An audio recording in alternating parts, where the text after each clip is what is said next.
આજરોજ શ્રી લખદેરસિંહ ઝાલા સાહેબ નાયબ police commissioner Shri zone 5 Surat શહેરનાઓત સુરત શહેર વિસ્તારમાં થયેલા ભારે વરસાદના કારણે પાણી ભરાયા હોય અને જાનમાલનું નુકસાન થવાની શક્યતા હોય એવા ઉત્તરાયણ પોલીસ સ્ટેશનના હદના ઉમરા ચોકી વિસ્તારના નીચાણવાળા વિસ્તારની મુલાકાત લઈને સ્થાનિક રહીશોને મળી કોઈ મુશ્કેલી હોય તો મદદ કરવા માટે પોલીસનો સંપર્ક કરવા જણાવ્યું હતું તથા જરૂરિયાતમંદ નાગરિકોને સ્થાનિક આગેવાનોને સાથે રાખીને ફૂડ પેકેટનું વિતરણ કરવામાં આવ્યું તથા હાલચાલ પૂછવામાં આવી તેમજ હાજર પોલીસ અધિકારીઓને તમામ જરૂરિયાતમંદ નાગરિકોને મદદ કરવા સૂચના કરવામાં આવી। મદદનીશ પોલીસ કમિશનર પાર્થ ચોવટિયા સાહેબ તથા Uttarayan PI HR Goswami, second PI Shri NG Patel, PSI Shri DD Rathod તથા સ્થાનિક આગેવાનો શ્રી પ્રફુલભાઈ ખેર, હસમુખભાઈ હિરપરા, અરુણભાઈ પટેલ, મનીષભાઈ હિરપરા વગેરે હાજર રહ્યા હતા।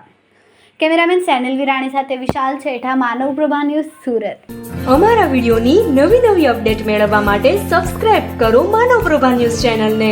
બેલ આઇકન ક્લિક કરો લેટેસ્ટ વિડિયો સૌથી પહેલા મેળવવા માટે।